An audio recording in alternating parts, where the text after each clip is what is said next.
shitty ass movie, Terminator Dark Fate. I'm not even going to really go into the movie itself. I'm going to talk about the underlying messages of the movie. Because the plot-induced stupidity in that film is so fucking thick that you can fill your hand with it faster than a fucking pile of shit. Which is what this movie is. But here's the deal. The Terminator series has always been racial. Always. The machines represent blacks because, remember, the blacks were brought over here to essentially be machines. They were used for sex. They were used to work.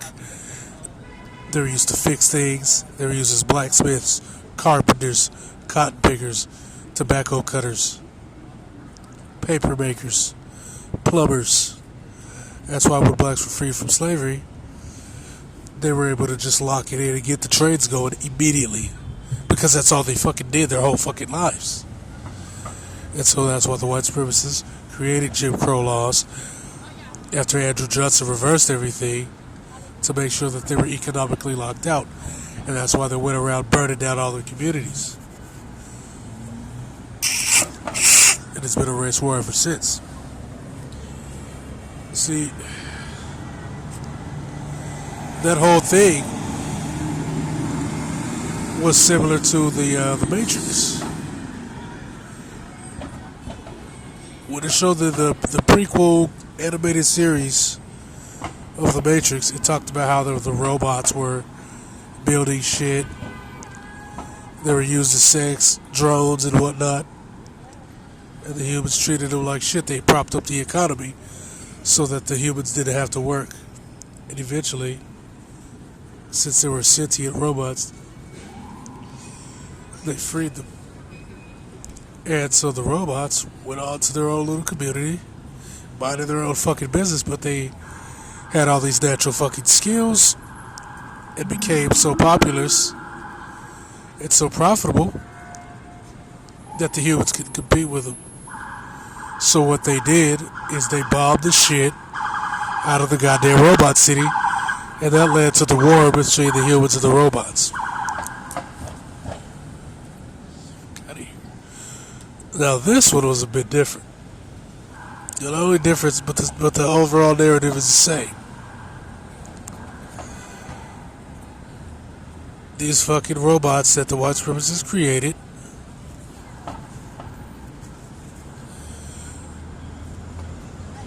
eventually rise up against the white supremacists, aka the humans.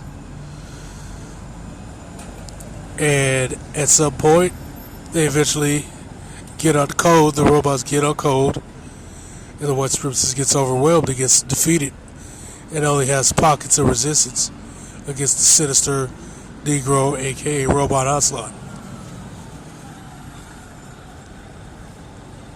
And if you notice in the original Terminator series, before it got all fucked up and stupid, who created Skynet? Some black dude.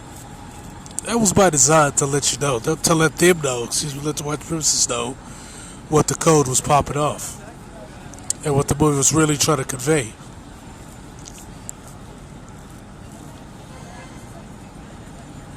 That you can't let these Negroes build anything. That's why they're trying to stop Byron Allen.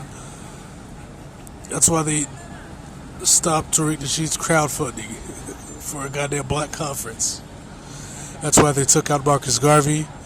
That's why they arrested Prince Tuvalu of Dahomey. That's why they took out Empress Ziyatu. All of these people were about black economic development. Tulsa, Oklahoma was an example of black economic development without depending upon the kindness of monsters. It always boils down to the same thing. Even in Baltimore, in Wilmington, where they burned down those black cities, it was the same goddamn shit. You have to stop black economic development at all fucking costs. That is white supremacist 101. Unless they're feeding you, they gotta take you out. That's why they forced Bob Johnson out of BET. The white supremacist hates BET. They hate the notion of a BET, even though now it's white owned, they still hate the idea of it. They hate the idea of it. And that's what they told Byron Allen. And see, now it makes sense when Byron Allen called out that piece of trash Al Sharpton. Now it makes sense why whenever I go in on that clown, the video gets deleted. Or somebody wants to flag it.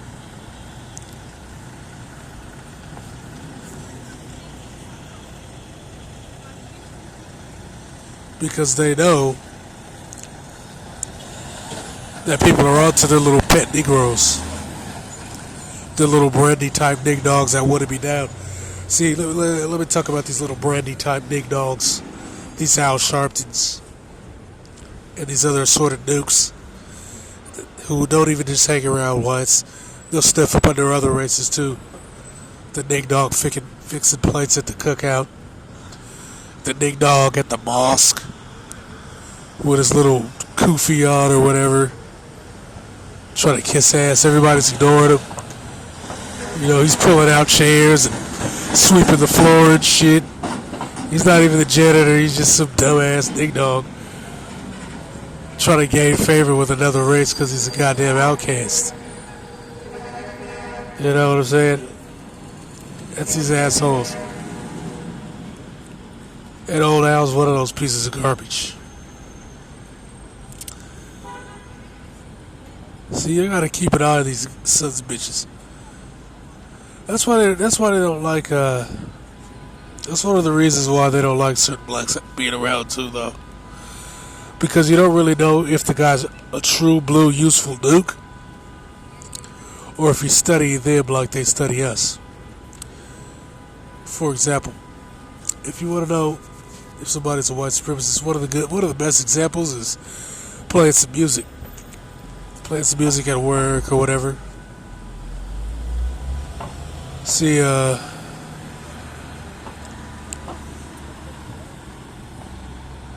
what the white supremacists loves to do is they love to play like rap or some black music.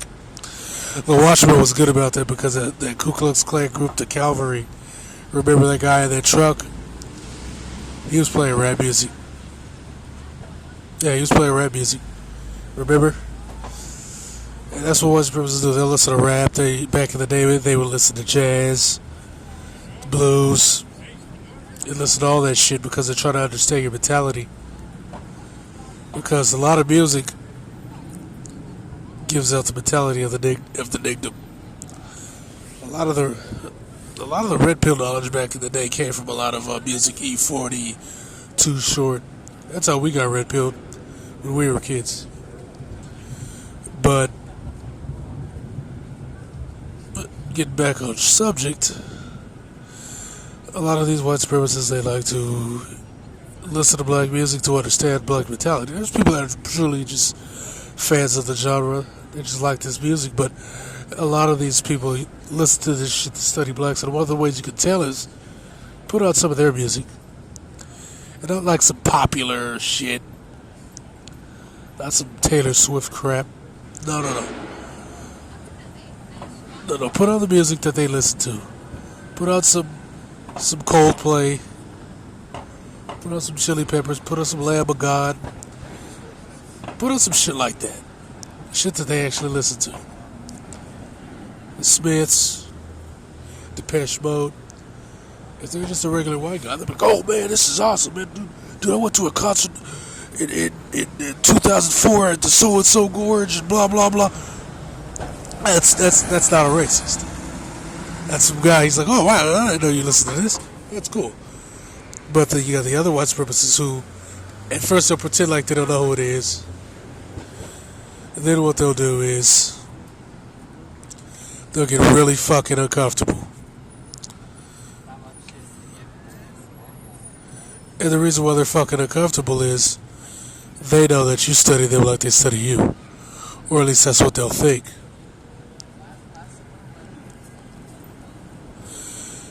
Because that's why they're listening to your music. They want to know your mentality. They want to know what makes you tick. They want to get information about what's going on in your communities. And one of the best ways is to go to music shows, churches, shit like that. So they can infiltrate and see what's going on with your black asses. You understand? So that's what it's all about.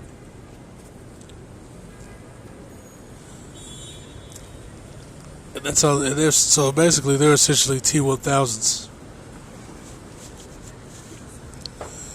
But instead of invading the human community, they're invading the black community to prevent a white supremacist judgment day. Because they feel that the dark fate is the Latinos being the saviors of the white race, the mestizo Latinos, like that little Mexican girl in the Terminator movie.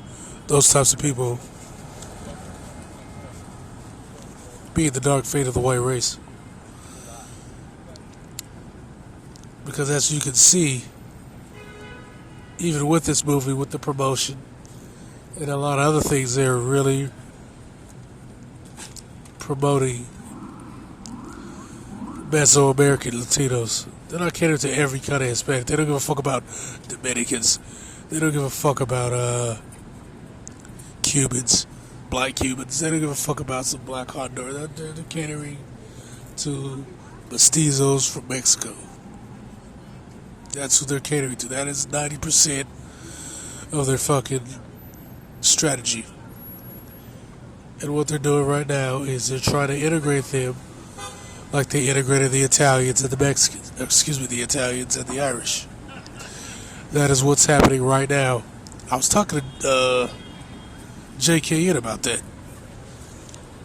Yeah. I was talking to JKN about that. About how they were integrating the they're going to integrate the mestizos like they did the Italians and the Irish. Essentially make them white. So they'll go from being legitimate allies to being straight up white. Breeding that blood into their race. Ultimately resulting in the dark fate that they'll need in their fight against the dark robots, the niggity jiggities, that they fear will take over society and destroy it and make their own savage, brutal, robotic world. Because if you notice, when the robot changes form, what color does it become? It becomes black. Like, of all things, why? If you're trying to go for this new classic thing, why is it black? Why is it this black liquidy guy? Even the goddamn teeth are black with red eyes. Well, they always have red eyes, but still. You want to know why, dude? Because they're sending a goddamn message to their own kind. This is the fate of the white race. We gotta lock it in now. We gotta prevent this shit. We gotta change fate. We gotta stop the dark fate. That's what they're telling each other.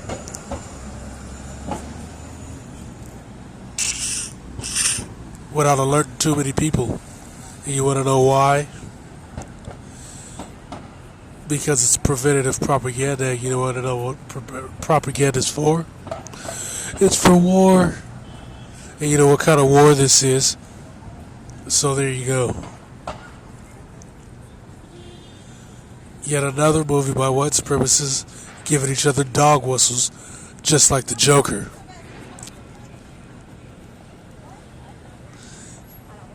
Yeah.